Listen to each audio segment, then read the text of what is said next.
Good morning, everybody, and welcome to the Liturgy of the Chalice. Today, in our Gospel of Matthew discussion, part 10 of the series, this will conclude our discussion on the Beatitudes found in the Gospel of Matthew. And then next week, we'll continue with the other teachings that Jesus gave on the Sermon on the Mount, which is quite profuse. We get a lot of teachings from Jesus that are probably historical in the Gospel of Matthew. So we'll begin discussing the rest of the Sermon on the Mount next week and for the weeks to come, which is very important because it teaches us how to purify our hearts. And that's the most important thing. The historical Jesus did not preach belief in him. We've covered this in so many videos. Please check out our videos. What Jesus wanted was for us to do his teachings, to do his halakha, to do his walk, his way. He wanted us to focus on fulfilling Torah, the Hebrew Testament, which we'll see next week. He declares that that we have to fulfill Torah in our lives. We have to fully assimilate it. But Jesus did admit that a lot of commandments within the Torah are likely man-made things. So you have to look at it and discriminate and find what is God-inspired and what is man-inspired. And Jesus was revolutionary because he spoke against the legalistic Pharisees and said, I'm not interested in your man-made law. I'm interested in what truly is divinely inspired in my scriptures, which was the Hebrew Testament, the Torah, and also the other books of the Hebrew Testament.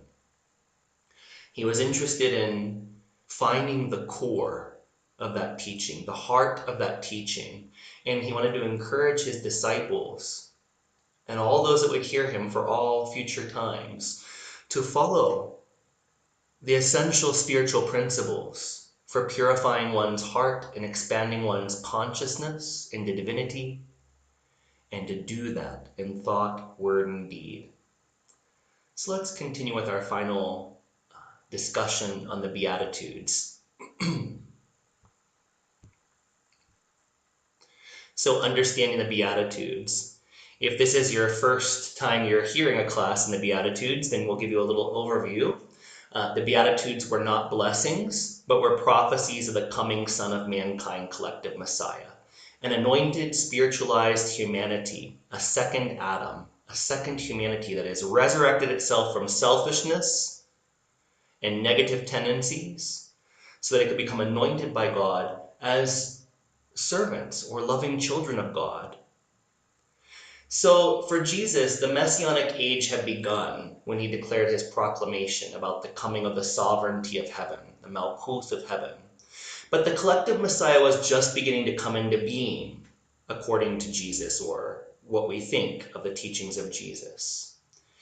And what's very important to understand is that Jesus spoke in Hellenistic, Galilean, Hebrew, Aramaic. And there was no past tense or future tense. There was only perfect or imperfect tense in what is called the prophetic perfect tense. The prophetic perfect tense is what Jesus would have spoken when he spoke the Beatitudes. And again, there is no past or future tense in the Hebrew Aramaic that Jesus spoke. Only perfect or imperfect tense. Perfect tense means that an action is done successfully. Imperfect tense means that an action is not done successfully. So the Greek was much different. We have to remember that all of our canonical Gospels, Mark, Matthew, Luke, John, they were all written in Greek first, before they are translated into the English versions we have today. So the Greek language was much different than Hebrew Aramaic. And it had past, present, and future tenses like the English language, which contributed greatly to the misunderstanding and contortions of Jesus's probably historical teachings. And it's definitely where we got all the eschatological, incorrect, non-historical ideas about hell and the end of the world and Judgment Day, which we've covered in other classes you could check out on YouTube. And also, inevitably, they will come up again, even in these teachings in the Gospel of Matthew, as we're going through all of the Gospel of Matthew currently. So there are Beatitudes found in the Gospel of Matthew and in the Gospel of Luke. And the Matthean version of the Beatitudes are much more true to the Aramaic core than the Lucan version. So of the two, the Beatitudes found in the Gospel of Matthew are probably more historical. So let's continue with Beatitude number 7, Matthew 5:9. Blessed are the peacemakers, for they will be called children of God. Again, here in Matthew 5:9, as it's regularly translated into English, has a future tense. They will be called children of God. But Jesus wouldn't have spoken that. So a better understanding of how Jesus actually would have spoken in the Beatitudes, which were prophetic davarim, prophetic utterances of Jesus. He said, blessed are the peacemakers, for they are being called children of God. It's present tense, and it's happening. So Jesus is seeing, in all the people gathered in front of him on this Sermon on the Mount, he's seeing so many of them are peacemakers, and they are being called children of God right now. Not in some future time, not when they die and go to heaven. Right now, those who are creating peaceful circumstances in thought, word, and deed, right now, they are being anointed, they are being called children of God. And to take this one step further, if you are really fully a child of God, then you are anointed. You are a Messiah. You are part of the Son of Mankind collective Messiah, this communion of saints. So, yes, those that are beginning on the spiritual path and are creating peace around their neighborhoods, their cities, their country, their world, yes, they can be called children of God, but you only mature into that title fully when you experience spiritual rebirth. When you become anointed, a Son of Man, Messiah, which is an individual Messiah, part of the collective Son of Mankind, collective Messiah, which is the Babylonian messianic expectation that Jesus actually taught. So a major part of becoming spiritually reborn is that you are consistently being a peacemaker. You are trying to create union and resonance rather than division and dissonance in all of your interactions, whether it's between you and a friend, you and a family member, you and coworkers and your boss. You are trying not to be a force of division in the world, which creates more anger, frustration, and violence, but you are consciously, in every interaction that you make, you are trying to bring about greater peace, greater unity, happiness, peace, in all the environments you find yourself in, with all the people you find yourself in. And yes, it's difficult. Yes, this sounds utopian, and it's not utopian. Every day is a spiritual battle to choose to create peace even in difficult, hateful, racist environments. And as followers, as disciples, as present-day disciples of Jesus, we need to choose in every moment, in every situation, with every person, to be a peacemaker. And when we are truly that, then we are worthy of being called a child of God. How do we become a peacemaker? In Matthew, in the weeks to come, we'll discuss these verses in more detail, but Matthew 5:23-24, Jesus says, so when you are offering your gift at the altar, if you remember that your brother or sister has something against you, leave your gift there before the altar and go.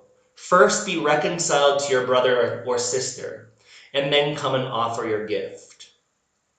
So Jesus is saying, again, in the historical context, there were no churches back then. There was the Second Temple, the Jewish temple where sacrifices were made, bread was offered, incense would be given to the priests, candles, wine, animals to sacrifice. There was a lot of things going on back then that are quite different from modern churches. But the idea is, whether back in Jesus' time you were giving a gift for the sacrificial altar at the second temple, or you're giving some kind of gift today in your church, don't give that gift before you create peace with your brother or your sister. So if there is anger or friction between you and anybody else, whether it's family or brother and sisters in God, then before you worship God, before you give a gift to God on the altar, leave it there for a moment, go to your brother or sister, and make peace with them. Reconcile with them. In Matthew chapter 5, verses that we haven't posted here, the nuance is that God will not even accept your offering unless you have made peace with anybody that you have anger with, anybody you have a disagreement with. So as much as possible, before we come here each week, online or in person, to celebrate the Liturgy of the Chalice, we should try to think of those who we still have disagreements or dissonance with, and try to resolve that in appropriate ways. And after you've made at least the attempt to reconcile, then come and worship each Sunday or each Friday for the sacrament of Shabbat. Matthew 5:43 through 45. You have heard that it was said, you shall love your neighbor and hate your enemy. But I say to you, love your enemies and pray for those who persecute you, so that you may be children of your Father in heaven. So Matthew 5:43 through 45 is definitely an expansion of the current beatitude that we're studying, right? That the implication is here, it's an expansion. It's even saying, this is how you may become to be called a child of your Father in heaven, of the Abba. So Jesus says, I say to you, love your enemies and pray for those who persecute you. So instead of creating more division, try to create consonance, resonance with your enemies. Find common ground. Find a peaceful solution. And pray for those who persecute you. For those that create difficulties in your life, pray for them. Deal with them how you must deal with them in an appropriate way in the world that will hopefully create a positive outcome.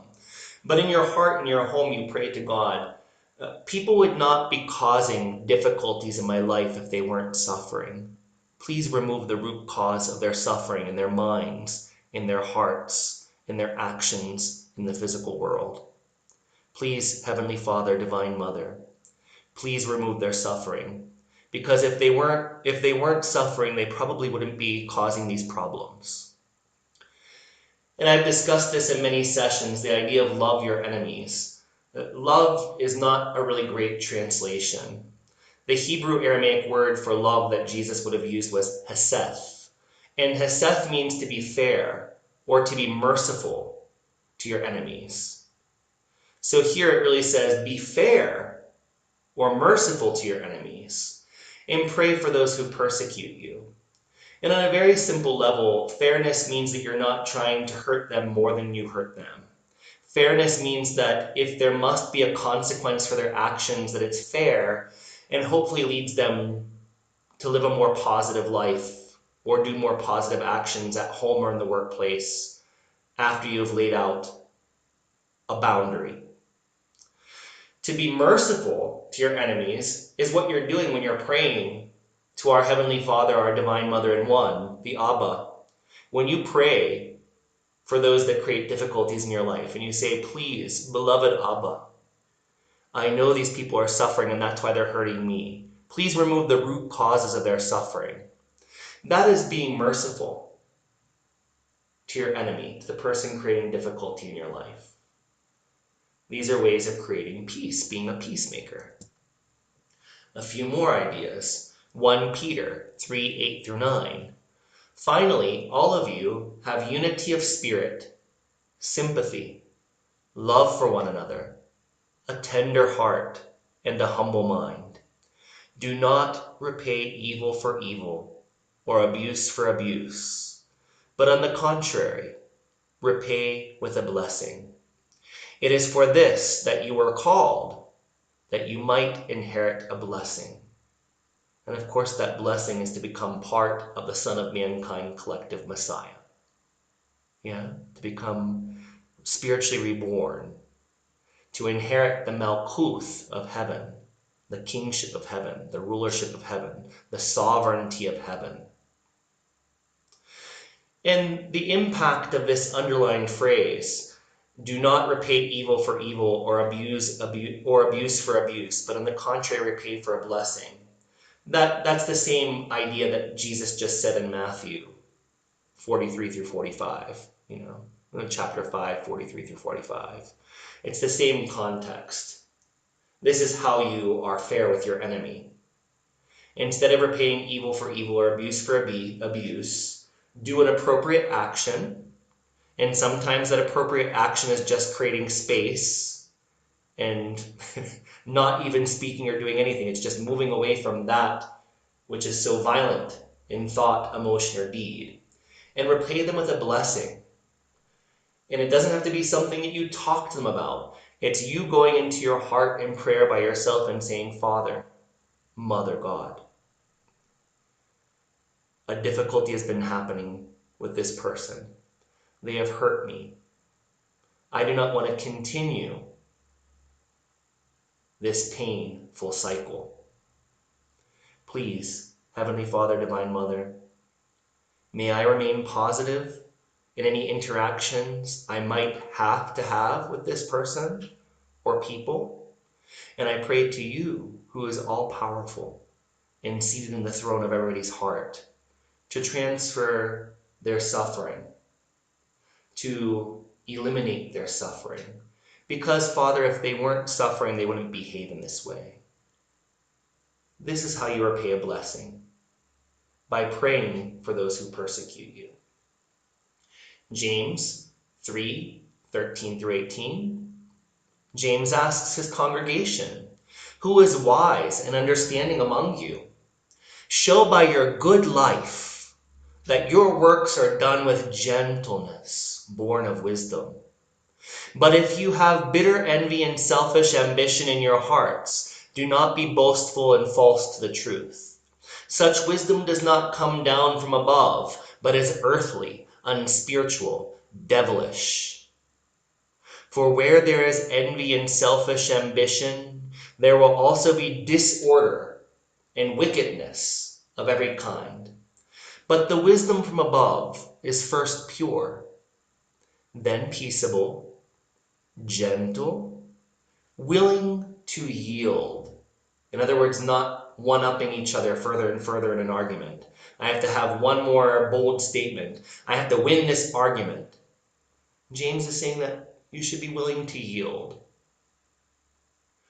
Be full of mercy and good fruits, James continues, without a trace of partiality or hypocrisy. And a harvest of righteousness is sown in peace for those who make peace. Beautiful, right? So these verses and so many others throughout the Hebrew Testament and Christian Testament and the Gnostic literature, they all discuss how to become more peaceful. And any advice that we get from any of these sources that teaches us to be peaceful helps us to move towards spiritual rebirth, to becoming anointed as a Son of Man, Messiah, ourselves as individuals, part of the Son of Mankind, collective Messiah, the communion of saints.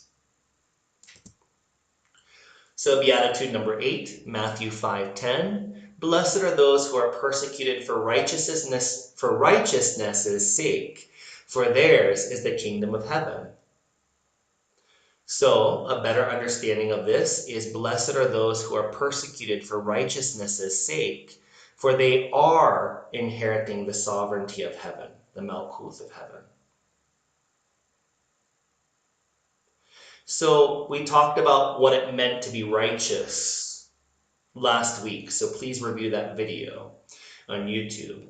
Because you can always, every time you come and you hear a talk, you can always listen to it again on YouTube or on Facebook. So if you don't know how to do that, please ask anyone around you that's been around for a little bit and ask them how to connect. You can talk with me or email me afterwards, of course. So to be righteous means to be right with God. To be right for God means that you are embodying and doing the commandments of Torah, which are not just the 10 commandments, but all the instructions of Torah.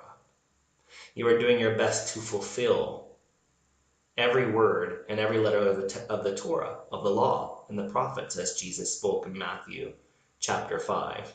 A little bit later on, we haven't gotten to it yet, but he says that all of his disciples cannot omit one word or one letter from the law. The law is Torah, the Hebrew Testament, the first part of the Hebrew Testament, or the prophets, all the books of the prophets.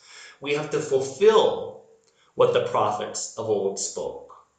We have to fulfill Torah, the law. So if you are persecuted or judged or ridiculed for trying to live a life based in Torah or on Jesus' teachings, that you get a blessing if you continue. You don't say something negative to somebody that judges your faith or your spiritual actions. You just smile and say, yes, this is what makes me joyful in life. This is what gives me peace in life and helps me to contribute to the peacefulness of everybody I meet in the whole world.